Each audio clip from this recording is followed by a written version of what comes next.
Hey guys, this is Mr. Barryline again. Just checking in with your next video lesson. This one's going to be over the United States getting prepared and mobilizing for war. We talked about the fact, and we're also going to talk about the parts of the fight that happened in North Africa and Europe. But remember when we left off, Hitler had expanded to control pretty much all of, or most of mainland Europe.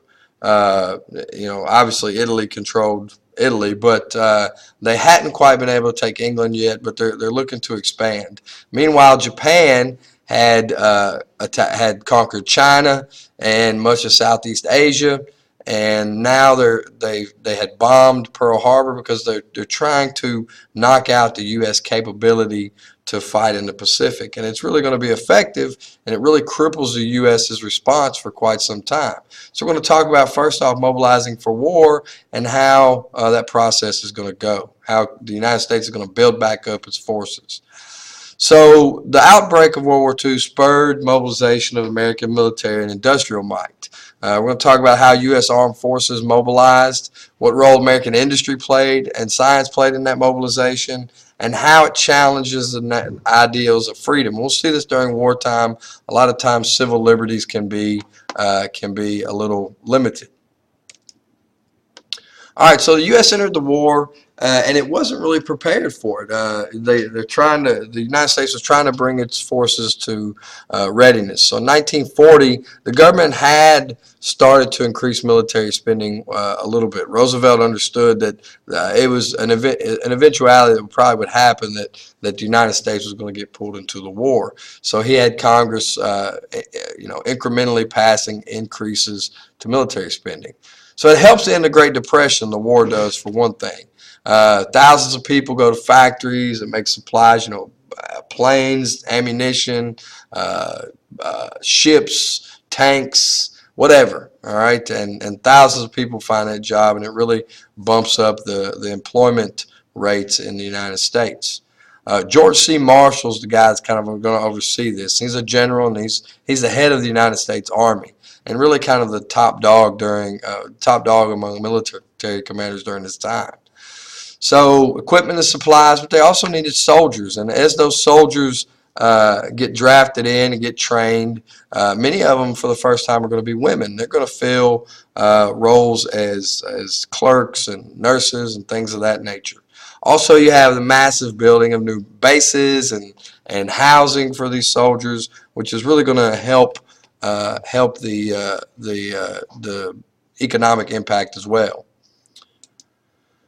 All right, so the first thing they had to do was find soldiers. So they expanded the draft, which had been reinstated in 1940, and there were also millions of volunteers. So 16 plus million Americans are going to wind up entering the armed forces during this time period. Women are going to join in numbers never seen before. You have 10,000 Navy Waves, which is a Navy program for female sailors. You have 1,000 join the Air Force, or the Army Air Corps at that time, actually, and they were called WASPs. Even the Marines had some females that joined the Corps. But 150,000 people are going to serve in the WWII, which is the Army, which is the Women's Air Corps.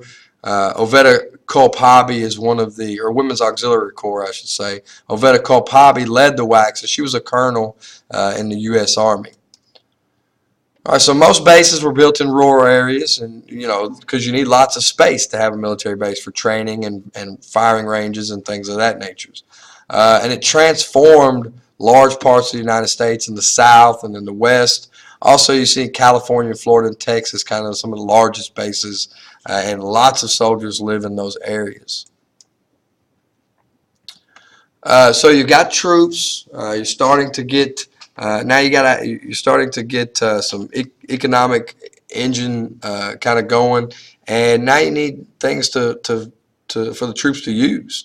They need equipment. So factories that used to produce consumer goods convert to produce military supplies. Like silk companies that used to make silk stockings are going to start making parachutes and things of that nature. Roosevelt also calls for the increased production of new planes and tanks.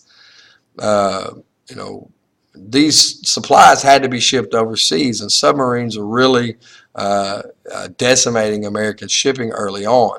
But American shipyards are producing thousands of new ships to replace those that were lost during the war. I think at the height of production, American industry was producing a ship a day, which is an unbelievable accomplishment when you think about it.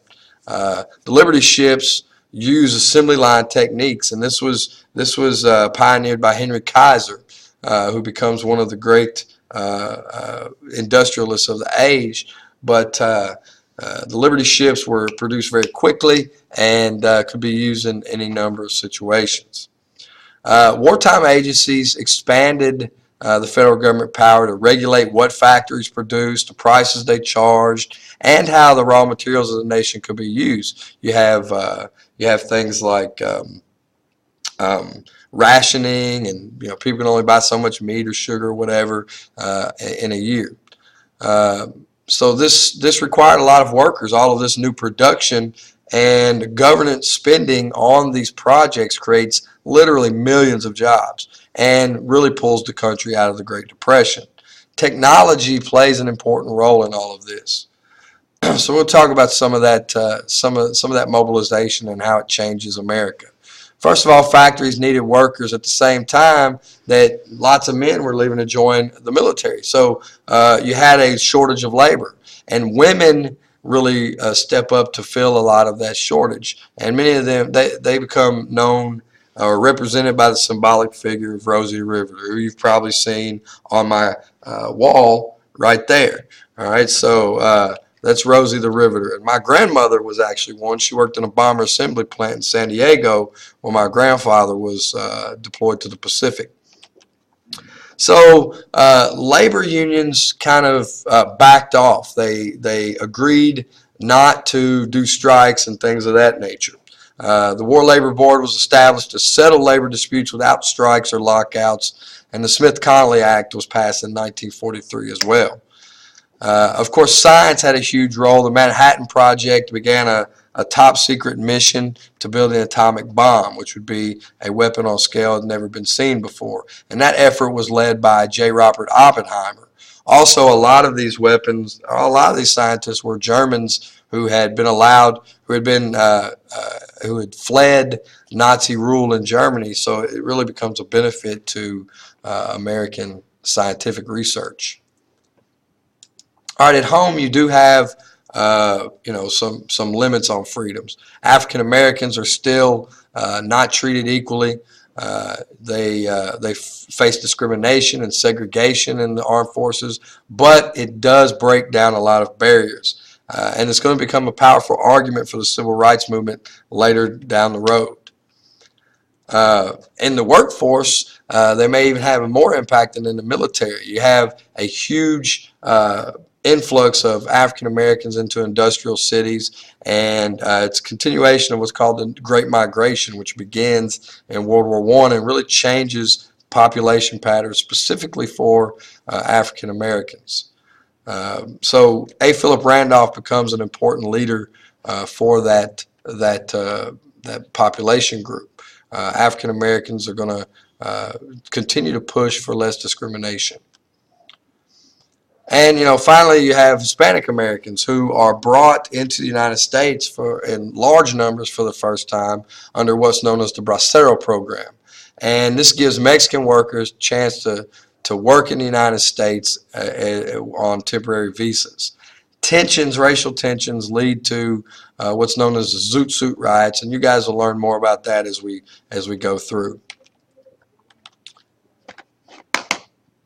Okay, so the country is mobilized for war, and now it's time to actually fight. Of course, this is all going on at the same time. So the United States focused first on the war in Europe because there were allies there that could help us out. We weren't quite ready to take on the Japanese yet. So we're going to talk about the Battle of the Atlantic, the key events of the war in the Soviet Union, how American forces helped defeat the Germans in North Africa and Italy, and we'll talk about the D-Day invasion of France as well. All right, so the first order of business for the United States military was to control the Atlantic because they had to ship supplies across the sea. So they first start to do that. And one of the challenges was Germany had the wolf packs of U-boats or submarines that were sinking ships. So the Americans had a very different way to handle that. So they had to turn the tide in the Battle of Atlantic.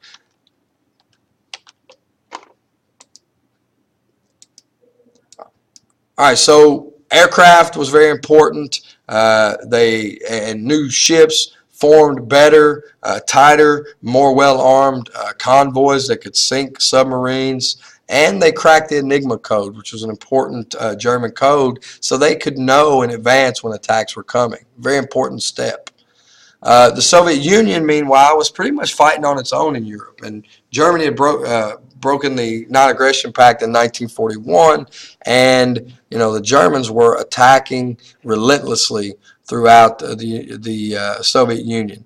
And the places where they kind of stalled were Leningrad and Stalingrad.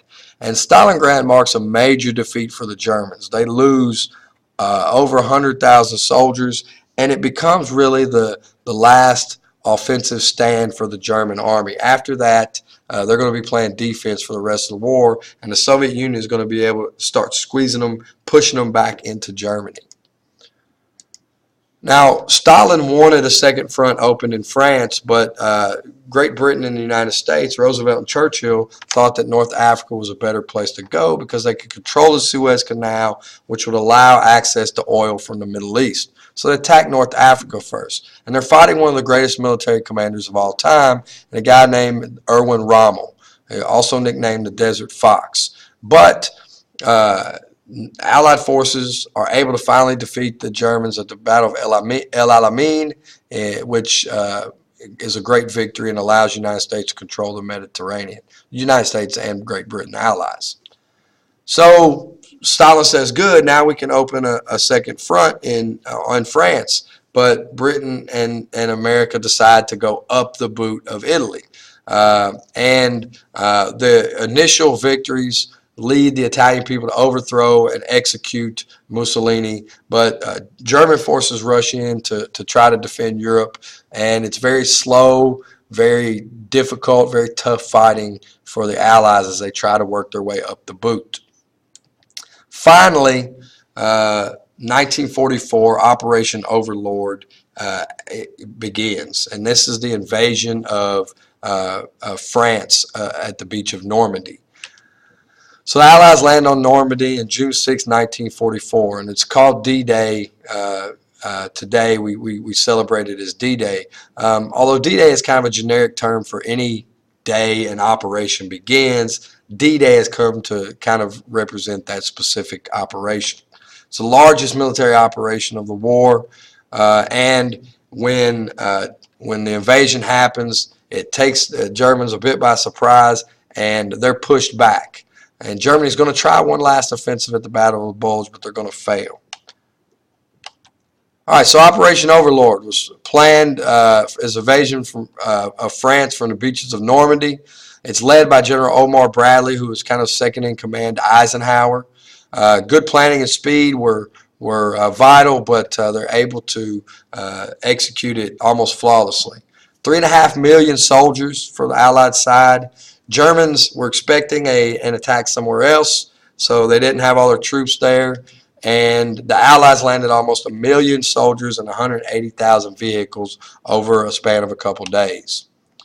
Now the Germans are being pushed back. They make one last advance in Belgium at the Battle of the Bulge and actually trapped 101st Airborne, but Patton's Third Army is able to break through and relieve them. And after that, the Germans are on the defensive. They're basically being squeezed from the east and the west by the Soviets and the British and the Americans. So that's kind of wrap us up where we're at. Germany's on the retreat. We'll talk a little bit about the Holocaust tomorrow, and then we'll talk about the war in the Pacific, which is going on as well. So make sure you're filling out your worksheets and getting those things ready. So I'll see you next time. Bye.